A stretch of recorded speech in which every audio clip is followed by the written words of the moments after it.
ইতিমধ্যে আমাৰ গাঁৱৰ যিবোৰ প্ৰস্তুতি আমি 10,000 ডেলিগেশ্যন কলা কুশলীক আমি আদৰিবলৈ আৰু যিহেতুকে আমাৰ 29 তাৰিখে আমাৰ অমিত শ্বাহজী আহিব ভাৰতৰ গৃহমন্ত্ৰী তেখেতক আদৰিবলৈ 2 লাখ মানুহক 2 লাখ মানুহে আমি ৰাইজে মিচিং ৰাইজে আদৰিবৰ কাৰণে ইতিমধ্যে আমি প্ৰস্তুতি শেষ কৰিছো 2 লাখ মানুহ আৰু 10,000 আমাৰ যি ডেলিগেশ্যন আছে তেখেতসকলক আমি আদৰিবৰ কাৰণে আমাৰ এটা চিষ্টেমৰ জৰিয়তে আমি গোটেই কাম কাজবোৰ কৰোঁ সেই চিষ্টেমটোক নিয়ন্ত্ৰণ কৰাৰ প্ৰক্ৰিয়া আমাৰ থাকে তাৰে আখৰা এটা আমি যোৱাকালিৰ পৰা ইয়াতে আৰম্ভ কৰিছো 2000 ভলণ্টিয়াৰ্ছক লৈ আমি যোৱাকালিৰ পৰা আমাৰ 2টা ছেছনৰ আমি প্ৰশিক্ষণ আমি ইয়াতে আৰম্ভ কৰিছিলো যোৱাকালি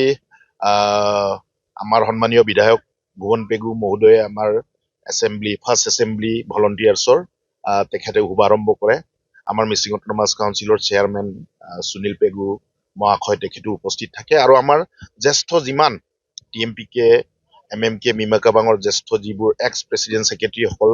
যোৱাকালি আমাৰ যি ভলণ্টিয়াৰ্ছৰ ফাৰ্ষ্ট এছেম্বলিত উপস্থিত আছিল আৰু আমাৰ ভলণ্টিয়াৰৰ জৰিয়তে আমি 5 দিন ধৰি ইয়াতে আমি এটা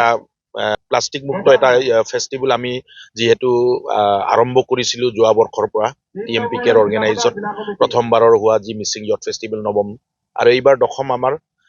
দশম মিচিং ইয়থ ফেষ্টিভেল আৰু দ্বিতীয়টো আমাৰ টিএমপিকেৰ চিঅ'চিৰ আহ্বানত আমাৰ দ্বিতীয়বাৰৰ কাৰণে হ'ব আৰু এইবাৰো আমি প্লাষ্টিক মুক্ত আমি মিচিং ইয়থ ফেষ্টিভেল অনুষ্ঠিত কৰাৰ সিদ্ধান্ত গ্ৰহণ কৰিছো আমি ইতিমধ্যে আমাৰ হাতত আহি পৰা তথ্য অনুসৰি অসম চৰকাৰৰ আৰু ভাৰত চৰকাৰৰ গৃহ বিভাগৰ পৰা অমিত শ্বাহজী 29 তাৰিখে অহা কথা আমি আৰু এদিন এক্সট্ৰাকে আমি এদিন দিন এটা আগবঢ়াই দিছো সেইটোৱে 30 জানুৱাৰী এইটো কিহৰ কাৰণে লৈছো বুলি ক'লে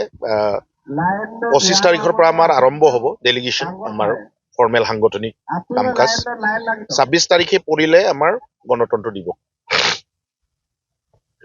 দিৱসৰ 50% মানে ধৰক আপোনাৰ 12 ঘণ্টা 8 ঘণ্টা 9 ঘণ্টা সকলো ৰাইজে অসমৰ ৰাইজে গণতন্ত্ৰ দিৱস পালন কৰিব আৰু আমাৰো সতীৰ্থসকল বা আমাৰো কৰ্মকৰ্তাসকল বা আমাৰ যিবোৰ ইয়াতে আমাৰ লগত সংযুক্ত এই সকলো গণতন্ত্ৰ দিৱস পালন কৰিব চ' সেইদিনাখন আমি এটাও ইভেন্ট অনুষ্ঠিত কৰিবই নোৱাৰিম যাৰ কাৰণে আমি এটা দিন আগবঢ়াই নিছো সেইটো হ'ল 30 আমি অসমৰ মাননীয় মুখ্যমন্ত্ৰীক অনুৰোধ জনাইছো যাতে 29 তাৰিখৰ জেগাত 30 তাৰিখে আপোনালোকে অমিত শ্বাহক ইয়ালৈ আমন্ত্ৰণ কৰিব পাৰিব নাই বুলি এটা অনুৰোধ আমি আবেদন পত্ৰ এটা আমি লিখিতভাৱে অসম চৰকাৰক জনাইছিলো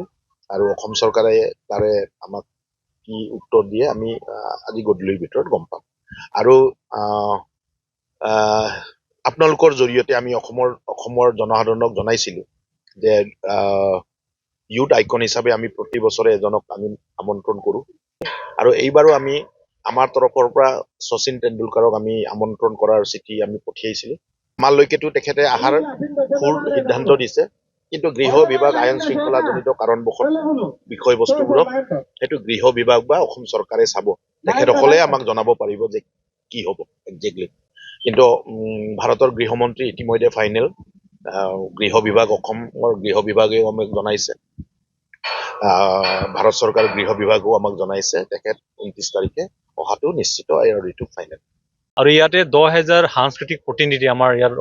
তেওঁলোকে অংশগ্ৰহণ কৰিব লেৰেলি চলয়া গুমৰাগ বা এনেকুৱা ধৰণৰ মিচিঙৰ যি স্বকীয় পৰম্পৰা যি ফক কালচাৰবিলাকক লৈ পেলাই যি কম্পিটিশ্যন হ'ব এইবিলাক তেওঁলোকে অংশগ্ৰহণ কৰিব আৰু ইয়াতে আমাৰ নাগালেণ্ড ত্ৰিপুৰা মণিপুৰৰ পৰা মিজোৰামৰ পৰা যি নৰ্থ ইষ্টৰ আমাৰ যিসকল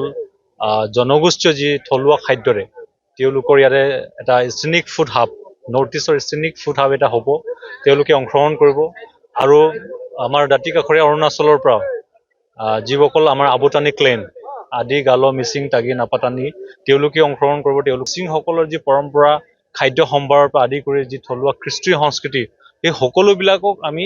গ্ল'বেল এক ফেষ্টিভেল হিচাপে, যেনেকৈ হৰ্ণবিলক আজি সমগ্ৰ বিশ্বই আজি তেওঁলোকে জানে যে হৰ্ণবিল ফেষ্টিভেল কেনেকুৱা ধৰণৰ এটা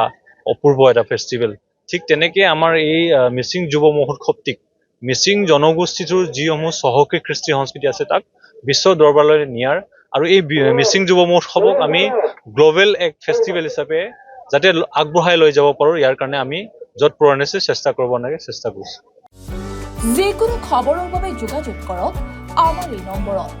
9181 307 221।